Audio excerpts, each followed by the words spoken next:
प्यारे मित्रों, आराध्य जीवन चैनल में आपका हृदय से स्वागत है। मित्रों, आज की वीडियो काफ़ी चेतावनीपूर्ण है। अंत तक ज़रूर देखें। कैसे आपका दुश्मन आपसे ही मित्रता करने को विवश हो जाएगा। महात्मा कबीर की निर्मल वाणी में एक दोहा काफ़ी प्रसिद्ध है। कबीरा खड़ा बाजार में, मांगे सबकी खैर, न काहू से दोस्ती, न काहू से बैर। मित्रों, इस दोहे का अर्थ वास्तविक विवेक दृष्टि से देखें तो मस्त रहना है, किंतु साधारण जीवन जीने वाला मनुष्य भी बड़ी बड़ी व्याधाओं में फंसे हुए हैं। लगता है जैसे जीवन नरक बन गया है, चारों तरफ सिर्फ दुख ही दुख है। मित्रों, विवेक लगाकर सोचें, कोई वृक्ष अचानक बड़ा हो जाता है क्या? नहीं ना, कई साल लगते हैं बड़ा होने में। ऐसे ही हमारे आपसी विवाद होते हैं। थोड़ी थोड़ी बात दिनों दिन बड़ी होती जाती है और हमारे दिमाग में ईर्ष्या द्वेष की भावना भर देती है। प्यारे मित्रों, जरा याद करें, जब आपका विवाद नहीं हुआ था तब आपका स्वभाव कैसा था, आपका स्वास्थ्य कैसा था, और तो और आपकी खुशियां कैसी थी।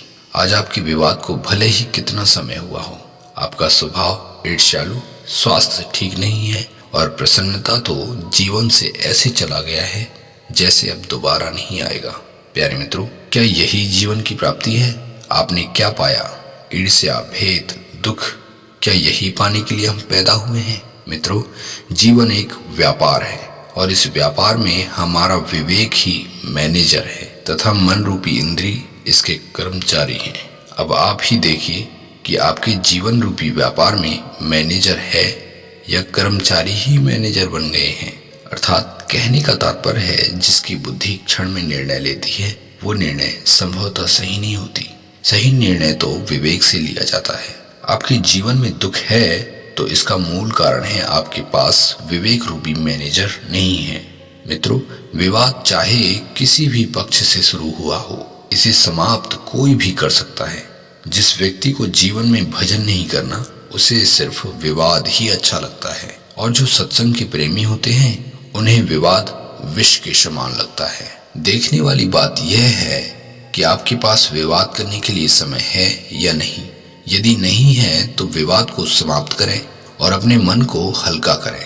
परमात्मा का सच्चा स्वभाव है किसी से कुछ नहीं लेना और ना ही किसी को कुछ देना। अर्थात यदि विवाद होगा तो आपके मुख और मन से पीड़ादायक विचार निकलेंगे ही, और ऐसा करना भीतर बैठे परमात्मा को दुख देना है। मित्रों, ऐसा अपने लिए भी और दूसरों के लिए भी सोचो, क्योंकि परमात्मा आपके अंदर तो है ही। जिससे आपने विवाद किया है उसमें भी वही परमात्मा है।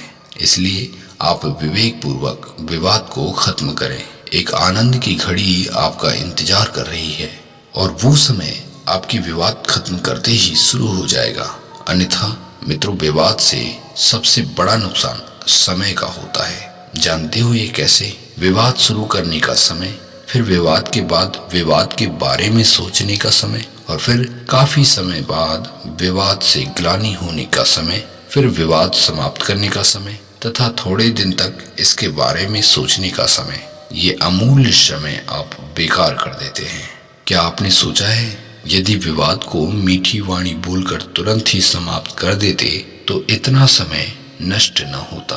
प्यारे मित्रों, आज भी यदि आपका विवाद किसी से है तो आज ही इसे समाप्त करने की सोचें, क्योंकि सदगुरु कबीर कहते हैं, कंचन तजना सहज है, सहज त्रिया का ने, मान बढ़ाई ईर्ष्या दुर्लभ तजनी ये। अर्थात धन संपत्ति और स्त्री का त्याग करना बेहद आसान है, किंतु मान बढ़ाई और ईर्ष्या का त्याग करना समझ लो सबसे बड़े शिकार को मारना है।